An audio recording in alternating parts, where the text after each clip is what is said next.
आज हम डिस्कस करेंगे social control and nationalisation of bank. तो सोशल कंट्रोल की क्यों ज़रूरत थी? At the time of independence the private sector banks पर predominantly urban oriented and under the control of a few industrialists which had not helped in achieving the basic socio-economic objectives। तो क्या हुआ था कि इंडिपेंडेंस के time पे जो major जो प्राइवेट सेक्टर की बैंक थी वो अर्बन ओरिएंटेड थी और बड़ी बड़ी इंडस्ट्रीज़ को ही वो लोन प्रोवाइड करती थी। और जो कि हमारा जो मेजर सेक्टर है यानी कि एग्रीकल्चर, जिस पर हमारी पूरी इकोनॉमी की बैकबोन है और उसमें ज़्यादातर लोग हमारे एंगेज होते हैं, तो उसको लोन वो नहीं देते थे उनको, ना ही स्मॉल आर्टिसियन को देते थे, ना ही स्मॉल स्केल इंडस्ट्रीज़ को देते थे। और उनके लिए जो मनी सोर्स था वो केवल प्राइवेट मनी लेंडर्स थे, जो कि बहुत बेकार प्रैक्टिसेस अपनाते थे अपनी रीपेमेंट के लिए लोन को। और जो फार्मर्स थे वो डेप्ट में चले जाते थे, उन पर कर्जा बढ़ता जाता था जिसके कारण सुसाइड जैसे केस आने लगे। तो जब इंदिरा गांधी की सरकार थी, उनने समझा कि हमें बैंक को नेशनलाइज करना चाहिए और उन्हें प्रायोरिटी बेसिस पे बनाना चाहिए कि एग्रीकल्चर एक प्रायोरिटी सेक्टर होगा लोन देने के लिए। तो फिर उनने 1969 में मेजर 14 कॉमर्शियल बैंक को नेशनलाइज्ड किया। अब हम इन्हें डीपली पढ़ते हैं, आखिर क्यों ज़रूरत थी बैंक को सोशलाइज करने की और नेशनलाइज्ड करने की। The credit needs of agriculture, small scale industries and also weaker sections such as small traders and artisans continue to be ignored। इनकी जो क्रेडिट नीड थी उनको इग्नोर किया जा रहा था, क्योंकि जो प्राइवेट सेक्टर की बैंक थी वो प्रॉफिट ओरिएंटेड थी। और यदि मान लीजिए स्मॉल स्केल के जो फार्मर्स हैं वो यदि अपना लोन रीपे नहीं कर पाते हैं तो इनको लॉस होता था। Even though for nearly 3/4 of population, agriculture is the main occupation and contributed 50% GDP, the total bank credit advance to this sector was only 1% on June 1967। ठीक है, तो हमारी जो नियरली 3/4 पॉपुलेशन है वो एग्रीकल्चर पे बेस है, इसलिए एग्रीकल्चर हमारी बैकबोन है, इंडियन इकोनॉमी की बैकबोन है एग्रीकल्चर। और ये कंट्रीब्यूट करती है 50% जीडीपी को, जब 1967 था। Okay, in agriculture the credit scene was dominated by the private money lenders who were charging exorbitant rate of interest।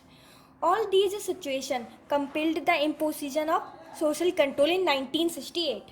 तो ये याद रखना, सोशल कंट्रोल कब किया गया? 1968 में। किस गवर्नमेंट के अंदर? इंदिरा गांधी गवर्नमेंट के अंदर 1968 में सोशल कंट्रोल किया गया। ओके, अब इसके मेन एम क्या थे?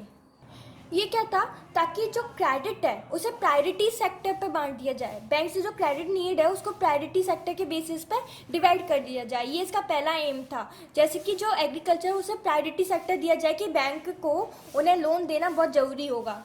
और reducing the authority of managing director in advancing the loan. और क्या होता था कि जो मैनेजिंग डायरेक्टर था उसी की जिम्मेदारी होती थी कि वो लोन दे, तो वो क्या करता था, कुछ ही इंडस्ट्रीज़ को लोन देता था जो बड़ी बड़ी होती थी। इसलिए फिर बाद में जब ये सोशल कंट्रोल हुआ तो 1968 के बाद ही मैनेजिंग डायरेक्टर का रोल कम कर दिया गया, एडवांस करने के लिए लोन्स को उसको हटा दिया गया। ओके, अब क्या हुआ, जो सोशल कंट्रोल था उसने एक टेम्पो बना दिया बैंक एक्सपेंशन का। तो क्या हुआ कि उसने बहुत सारी अपनी ब्रांचेस खोलना शुरू कर दिया। सोशल कंट्रोल के बाद बहुत सारी बैंक की ब्रांचेस खुली। सोशल कंट्रोल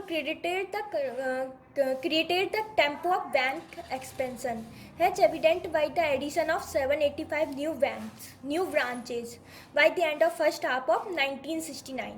जब 1969 का पहला खत्म हुआ तो 785 न्यू ब्रांचेस खोल दी गई। फिर क्या होता है, फिर इससे बात नहीं बनी, यानी कि सोशल कंट्रोल ज़्यादा काम नहीं आ पाया एग्रीकल्चर क्रेडिट के लिए। तो फिर 1969 में इंदिरा गांधी गवर्नमेंट ने सोचा कि हमें बैंक को नेशनलाइज करना चाहिए। ओके, तो क्या नीड थी नेशनलाइजेशन ऑफ बैंक की? The social control did not make dent in increased channelisation of credit to agriculture sector and to the other weaker section. ठीक है, सोशल कंट्रोल इतना ज़्यादा वो नहीं सक्सेसफुल नहीं हो पाया कि वो एग्रीकल्चर के लिए क्रेडिट को से चैनलाइज करने में, यानी कि वो इतनी अच्छे से अपना रोल प्ले नहीं कर पाया एग्रीकल्चर सेक्टर के लिए और अदर वीकर सेक्शन में। इसलिए गवर्नमेंट ने सोचा कि हमें नेशनलाइज करना चाहिए बैंक को। The directions issued by the government were also ignored by many of the bank. और क्या हो रहा था कि इस सोशलाइजेशन के अंदर जो बहुत सारी जो डायरेक्शन थी ना, जो गवर्नमेंट दे रही थी, उसको बैंक इग्नोर कर रहे थे। वो गवर्नमेंट की बात नहीं मान रहे थे, अपने हिसाब से वर्क कर रहे थे, इसलिए फिर नेशनलाइज किया गया। देखते हैं नेशनलाइजेशन ऑफ बैंक। तो पहले हम इसकी हिस्ट्री जानते हैं कि कब हुआ था। गवर्नमेंट ऑफ इंडिया ने 19 जुलाई 1969 में एक ऑडियंस को लाया, जो था the banking companies audience in 1969, acquisition and transfer of undertakings. ठीक है, अंडर दिस एक्ट, ये जो एक्ट था, इसमें 14 कॉमर्शियल बैंक को क्या किया, नेशनलाइज किया। और इसमें क्या था, इसमें under this act 14 commercial banks having deposit of more than रच 50 crore each were nationalised and were, और वो कौन कौन सी थी वो ये लिस्ट दे रखी है।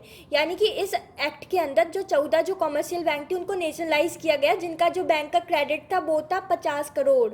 ठीक है, और उनमें से कौन कौन सी बैंक थी, पहली थी central bank of India, Punjab national bank, bank of Baroda, united commercial bank, Canara bank, united bank of India, Dena bank, union bank of India, Allahabad bank,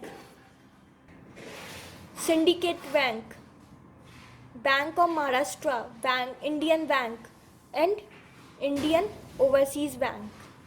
ठीक है, ये थी हमारी 14 नेशनलाइज्ड बैंक, जिन्हें नेशनलाइज कर दिया था। ये कॉमर्शियल बैंक हैं जिनको नेशनलाइज कर दिया था 1969 में। अब देखिए इसके ऑब्जेक्टिव क्या थे नेशनलाइजेशन ऑफ बैंक के, और ये की थी पीएम इंदिरा गांधी ने की थी। अब इसके ऑब्जेक्टिव क्या थे, नेशनलाइजेशन क्या क्यों लाया गया। अब इसके ऑब्जेक्टिव थे कि जो कुछ इंडस्ट्री के कंट्रोल था बैंक के ऊपर, उनको हटा देना, उन इंडस्ट्रीज़ के कंट्रोल को बैंक के ऊपर से हटा देना। ठीक है, उन इंडस्ट्री का बैंक के ऊपर से कंट्रोल को कम कर देना, हटा देना। फिर elimination of the use of bank credit for speculative and unproductive purpose, यानी कि जो अनप्रोडक्टिव पर्पस के लिए जो बैंक क्रेडिट का यूज है उसको भी एलिमिनेट करना। Expansion of credit to priority areas which were grossly neglected like agriculture, small scale industries, giving a professional bank to the bank management, encouragement of new entrepreneurs, provision of adequate training to bank staff. तो ये कुछ objective थे nationalisation of bank के। After commercialisation bank में जो population थी staff की वो कम होने लगी, यानी कि 1969 जून 1969 में जो पॉपुलेशन 65,000 थी, आफ्टर नेशनलाइजेशन दैट इज जून 1975 में वो 32,000 ही रह गई थी। Okay, encouraged by the success of first spell of nationalization of bank, 6 more banks in the private sector having deposit more than 200 crore were nationalized on 15th April 1980। अब क्या हुआ कि उनने ये सक्सेस देखी कि नेशनलाइजेशन से है ना सक्सेस मिली, यानी कि एग्रीकल्चर को प्रायोरिटी सेक्टर बना दिया गया और बैंक उनको लोन देना शुरू कर दिया। तो उसके बाद 6 बैंक को और क्या किया, नेशनलाइज कर दिया, जिनमें जो रुपए थे वो थे 200 करोड़ से ज़्यादा डिपॉजिट था, उनको और नेशनलाइज कर दिया गया। ठीक है, उनमें से जो कुछ बैंक थी, 6 बैंक थी, वो थी Punjab and Sind Bank, Andhra Bank, New Bank of India, Vijaya Bank, Oriental Bank of Commerce, Corporation Bank. ठीक है, ये 6 बैंक थी जिनको और नेशनलाइज कर दिया गया जब इसकी सक्सेस देखी। अब एज अ रिजल्ट अब 2 spell of nationalisation of bank by the end of June 1992, यानी कि सेकंड स्पेल कब हुआ था, जून 1992 में। Bank advances toward agriculture sector में एडवांस करने लगी, बस 16.2% था और total credit has again 1% by the end of June 1967 में। जब 1% था वो 6.2% हो गया, ये 6.2 है, ये ब्रैकेट है। ओके, ठीक है, तो ये जब पहले था जून 1967 से पहले जो 1% ही था एग्रीकल्चर में क्रेडिट, वो 16.2% हो गया। ठीक है, तो ये फ़ायदा हुआ नेशनलाइजेशन का, और नेशनलाइजेशन के बाद एग्रीकल्चर को प्रायोरिटी सेक्टर बना लिया गया।